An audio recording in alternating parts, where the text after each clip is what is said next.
एक बार फिर से स्वागत है आपका प्लेंटी टू लर्न में। पिछले वीडियो में हमने जाना कि किस रीजन से यूरोपियंस इंडिया आना चाहते थे। उसी जर्नी को कंटिन्यू करते हुए आज हम जानेंगे कि पोर्चुगीज इंडिया कैसे पहुंचे और यहां पहुंचकर उन्होंने अपना व्यापार स्थापित करने के लिए क्या क्या किया। तो आइए आपको एक बार फिर से ले चलें 15वीं शताब्दी के यूरोप में। साल है 1497, महीना है जून का। पोर्चुगल के पश्चिमी तट से 3 शिप्स निकल चुकी हैं इंडिया पहुंचने का सपना लिए कैप्टन वास्को डिगामा के नेतृत्व में। अफ्रीका के पूर्वी तट तक पहुंचने का रास्ता तकरीबन 10 साल पहले बार्थोलोमेयो डियाज खोज चुके हैं, लेकिन फिर भी लड़खड़ाते हुए काफी मुश्किल के बाद ये काफिला पहुंचता है ईस्ट कोस्ट के टाउन मोज़ाम्बिक में। मोज़ाम्बिक अफ्रीका की जानी पहचानी ट्रेडिंग पोस्ट थी। यहाँ पे वो अपनी सप्लाईज रिप्लेनिश करते हैं और चल देते हैं नॉर्थ की ओर एक छोटे से शहर मलिंदी की ओर। मलिंदी में वास्को डिगामा एक बहुत ही स्मार्ट डिसीजन लेते हैं। वो सोचते हैं कि यहाँ तक का रास्ता पता होने के बाद भी हमें इतनी कठिनाई हुई तो आगे की पूरी तरह अननोन यात्रा कैसे संभव हो पाएगी। तो वो डिसाइड करते हैं कि क्यों ना हम इंडिया से आया कोई ट्रेडर पायलट हायर करें और उसके एक्सपीरियंस से हम आसानी से इंडिया पहुंच सकते हैं। एंट्री होती है गुजराती पायलट अब्दुल माजिद की और इसी पायलट के एक्सपीरियंस का प्रमाण आप देख सकते हैं इस मैप पे। मलिंदी से पोर्चुगीज शिप सीधा निशाना लगाती हैं भारत के दक्षिणी पश्चिमी तट के पोर्ट कैलिकट पे और इसी के साथ 20 मई 1498 का वो दिन आता है जब वास्को डिगामा नया समुद्री रास्ता ढूंढकर इंडिया पहुंचने वाले पहले यूरोपियन बनते हैं।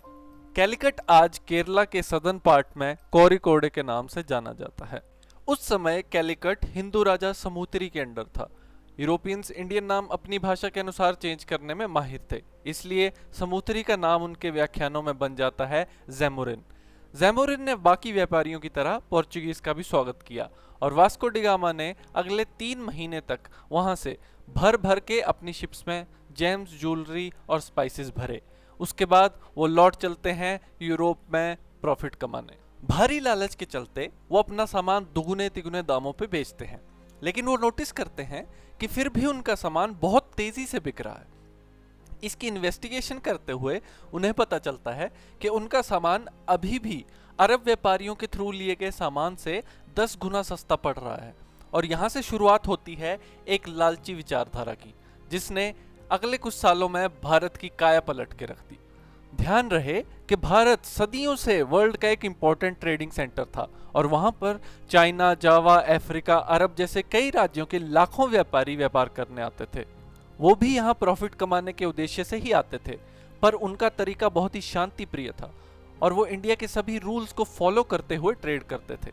लेकिन यही वो एरिया है जहां यूरोपियन लोगों के ग्रीड का लेवल सामने आता है।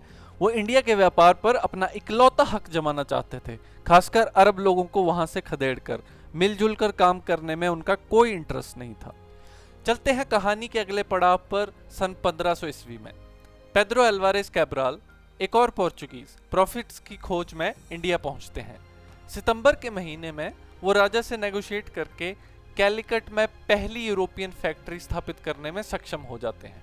लोकल्स को ये बात बिल्कुल पसंद नहीं आती और वो पोर्चुगीज के साथ लूटपाट और हिंसा करने लगते हैं। पोर्चुगीज इसी बात का फायदा उठाकर जवाबदेही में लोकल्स के साथ साथ अरब मर्चेंट्स पे भी हमला करने लग जाते हैं। नियर फ्यूचर में पोर्चुगीज लोकल राजाओं के साथ साथ कोचिन और कैनेनोर के साथ भी ट्रीटीज करने में सफल हो जाते हैं। इसी तरह हम देखते हैं कि यूरोपियन टेरिटरीज की स्थापना शुरू हो चुकी है। 1501 में वास्को डिगामा वापस इंडिया आते हैं और इस बार वो ज़ैमोरिन से अरब्स को ट्रेड ना करने देने की डिमांड रखते हैं। बट ज़ैमोरिन अपना टैक्स पेइंग क्लाइंट क्यों कम करना चाहेंगे और इसी इनकार के चलते इस रिश्ते में खटास पैदा हो जाती है। वास्को डिगामा कैनेनोर जाके अपनी खुद की फैक्ट्री स्टैब्लिश करते हैं। फिर आता है साल 1503, एक लैंडमार्क साल पोर्चुगीज रूल के लिए, क्योंकि इस साल पोर्चुगीज सिक्योरिटी के नाम पर पहली बार अपनी फैक्ट्रीज को फोर्टिफाई यानी उन्हें दुर्ग बनाने का ओहदा हासिल करते हैं। मतलब कि अब सिक्योरिटी के नाम पे वो कैलिकट में अपनी फैक्ट्री के आसपास चार दीवारी भी बना सकते हैं और अपनी सिक्योरिटी के लिए फौज भी रख सकते हैं। यही रीजन है कि कैलिकट, कैनेनोर और कोचिन पोर्चुगीज इन्फ्लुएंस के मेन गढ़ बन के उभरते हैं। अपनी टेरिटरीज इंडिया में होने की वजह से पोर्चुगल का राजा उनकी देखभाल के लिए अब गवर्नर अपॉइंट करना शुरू कर देते हैं, और इसी के साथ इंडिया में सन 1505 में first Portuguese governor Francisco day Almeida का आगमन होता है। अल्मीडा को 3 साल के लिए गवर्नर की पोस्ट दी जाती है। इस जॉब के दौरान मोनोपोली बनाने के लिए उनको एक बहुत ही इंपॉर्टेंट टास्क दिया जाता है, और वो टास्क था एडन, ऑरमुज और मलक्का को कंट्रोल करना। घबराइए नहीं, ये 3 जगहें कहाँ हैं और इन्हें क्यों कंट्रोल करना जरूरी है, ये हम आगे जानेंगे इस मैप के थ्रू। मैप में इंडिया के वेस्ट साइड में अगर आप देखेंगे तो मिडल ईस्टर्न एरिया दिखाई देता है, और यहीं पे अरब सागर के पश्चिम में है एडन की खाड़ी। जब 2 समुद्री इलाकों को कोई नैरो पानी की बॉडी कनेक्ट करे तो उसे इंग्लिश में कहते हैं स्ट्रेट और हिंदी में कहते हैं जल संधि। अगर हम एडन के ऊपर ईरान के पास देखें, जिसे उस टाइम पर्शिया कहा जाता था, तो वहां पे अरब की खाड़ी को ओमान की खाड़ी से मिलाने वाली एक जल संधि है, और इसी जल संधि का नाम है ऑरमुज। अंत में हम आते हैं इंडिया के ईस्ट साइड में, और यहाँ हम देखते हैं कि मलय पेनिनसुला और इंडोनेशिया के बीच में एक पतला सा रास्ता है जो कि इंडियन ओशन को ईस्ट के ओशन से कनेक्ट करता है।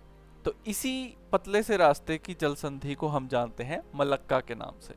इनकी लोकेशंस के बारे में तो हम जान गए, अब बात आती है इनकी इंपॉर्टेंस की। तो अगर आप ध्यान से देखेंगे तो ये समुद्री रास्तों के चोक पॉइंट्स हैं, स्पेशली ट्रेड रूट्स के। अगर इधर कोई ब्लॉकेज हो जाती है तो किसी का भी व्यापार रुक सकता है, तो ये कंट्रोल करने के लिए भी बहुत इंपॉर्टेंट चोक पॉइंट्स हैं। इसीलिए यही इंपॉर्टेंस जानकर अल्मीडा को ये टास्क दिया गया था कि यहाँ पे कब्जा करो ताकि हम सबके माए बाप बन सकें।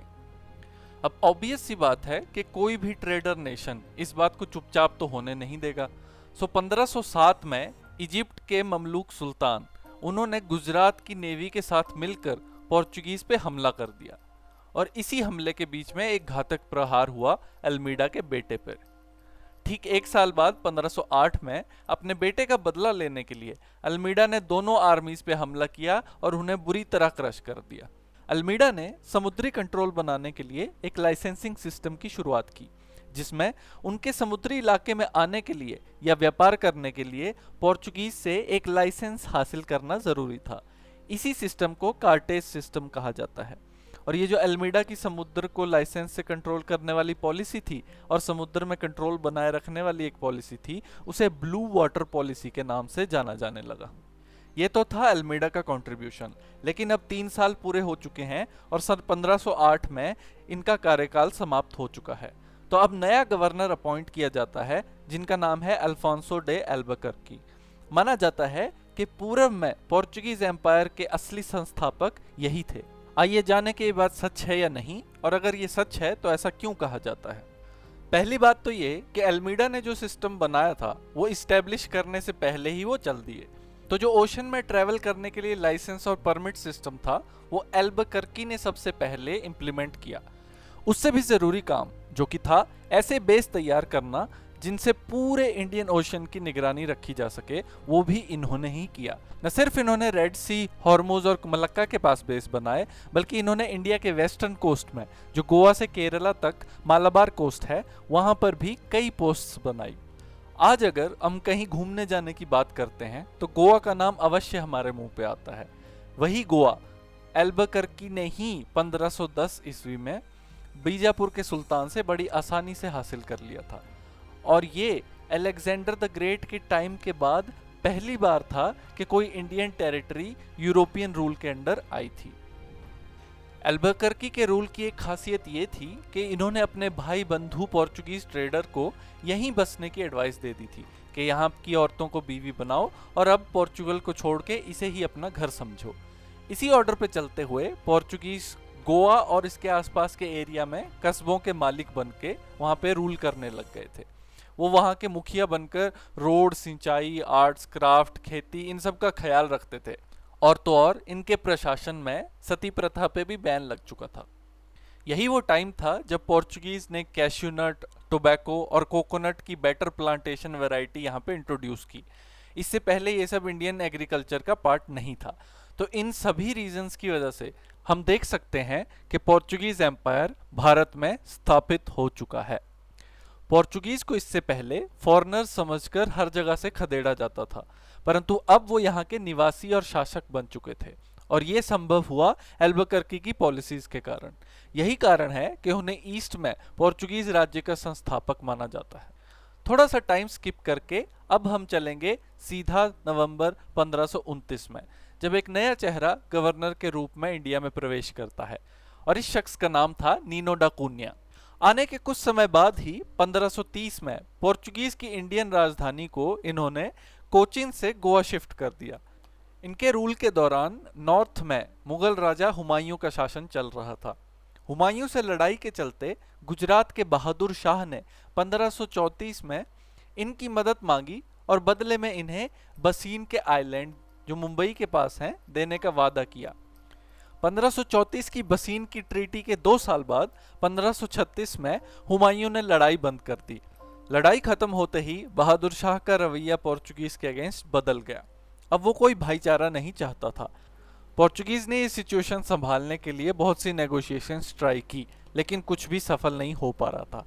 इसी के चलते 1537 में बहादुर शाह को पोर्चुगीज शिप पर बुलाया गया और वहीं पे उनकी हत्या कर दी गई। कून्या की आखिरी बड़ी उपलब्धि ये थी कि उन्होंने इंडिया के ईस्ट कोस्ट में भी अपना वर्चस्व बनाने के लिए कुछ सेटलमेंट्स कोलकाता के पास हुगली में स्थापित की। गवर्नर्स के मामले में इतना ही। अब हम अपना दिमाग दौड़ाएंगे एक बहुत ही पेचीदे सवाल पर। सवाल ये है कि इस समय ऐसी क्या फेवरेबल कंडीशंस थी कि पोर्चुगीज इतनी आसानी से इंडिया में रूल तक करने लग गए। इंडिया में इतने सारे एम्पायर होने के बावजूद भी किसी ने क्या उन्हें रोकने की कोशिश नहीं की? क्या किसी को अपनी टेरिटरीज का कोई ख्याल नहीं था? आज तक जो कोई बाहरी फोर्स इंडिया पे कंट्रोल नहीं कर पाई थी, वो अब इतनी आसानी से ऐसा क्यों कर पा रही थी?